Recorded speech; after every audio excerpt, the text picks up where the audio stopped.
a transparent election. और जो भी लीडर चुना जाता है उसके लिए जैसे मैंने कहा कि चैलेंजेस क्या है, सबसे पहली चीज तो यही है ना कि अपने आप को इस्टेब्लिश करना होगा एज अ मास लीडर। और वो कैसे होगा? देखिए, लीडरशिप हम ये नहीं कह सकते कि ये आदमी मास लीडर है, ये नहीं है, या ये सिर्फ एक रीजन तक कन्फाइंड है या वहाँ है, क्योंकि चैलेंजेस वहीं से शुरू होंगे ना, उसका काम वहीं से शुरू होगा।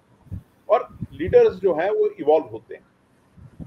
उस एवोल्यूशन के प्रोसेस में अगर ये लोग अपने आप को डालने के लिए तैयार हैं और वैसा काम करने की क्षमता रखते हैं तो वाई नॉट।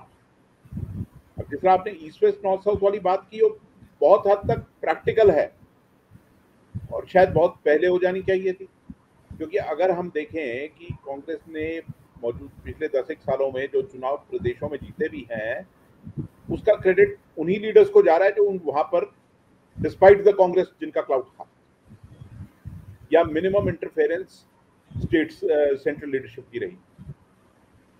आज कांग्रेस का जो हाई कमांड है उस पोजीशन में ही नहीं है। तो ये हाई कमांड कल्चर जो है ये क्योंकि बिखरा हुआ है, तो इसको भी समेटना ही बहुत जरूरी है ना। आप सेंट्रलाइज्ड, जिस तरह पहले का दौर अलग था कि सेंट्रल हाई कमांड ने जिसको बोला वो हो गया प्रदेशों में, अब ऐसा नहीं है। तो आपको वो चैलेंज भी देखना है।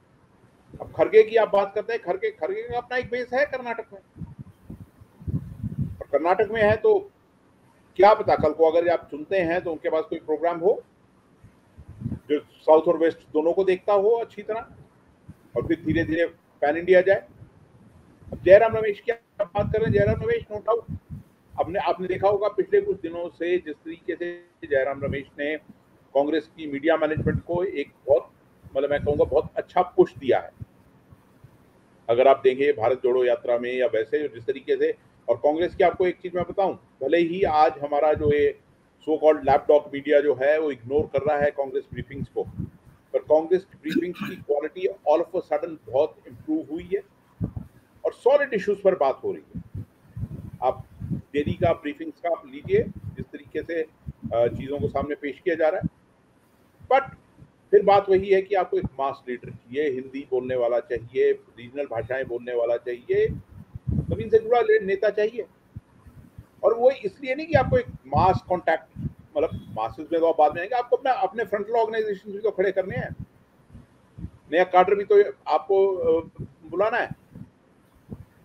देखिए, कास्ट रीजन के कॉम्बिनेशंस तो बनते रहेंगे, क्योंकि कास्ट एक ऐसी चीज है जो एक्सेप्टेबल अक्रॉस द कंट्री नहीं है। आपको एक्सेप्टेबिलिटी तो बाद में डेवलप करनी है ना। तो किसी भी कास्ट से हो, किसी भी रीजन से हो, तो आपको नेशनल प्रेजेंस देनी होगी उस आदमी को। नेशनल प्रेजेंस के लीडर्स जो हैं बहुत कम रह गए। वही एक चैलेंज है इस समय पार्टी के सामने। सबसे बड़ी चीज फिर यही रहेगी ना कि जो आदमी आता है उसका एक इंडिपेंडेंट होना, और कुछ बड़े क्विक डिसीजंस की जरूरत है जो भी आता है। बाकी चीजें बाद में देखिए, वो things fall into place. BJP में भी ये दौर जो चल रहा है कब तक चलेगा? अजय जी बिल्कुल सही बात कह रहे थे कि बीजेपी कहाँ है पार्टी विद द डिफरेंस। वो भी आज पार्टी ऑफ डिफरेंसेस ही बन चुकी है। और आज से 10 साल पहले जाइए, 10-15 साल पहले जाइए, इन्हीं के लीडर लाल कृष्ण आडवाणी का सबसे बड़ा क्या कंसर्न था कि हमारे भारतीय जनता पार्टी का कांग्रेसीकरण हो रहा है, और वो हो रहा है, हो चुका है कुछ हद तक। तो उन ट्रैप से निकलना है इनको। उसी चीज में अब ये चुनाव है। अब बीजेपी में भी तो वही कल्चर आ चुका है ना। अब एक आदमी का नाम प्रपोज होता है और बाकी पूरा फॉलो करते हैं। देखिए आप गुजरात में किस तरीके से सरकार बदली गई थी।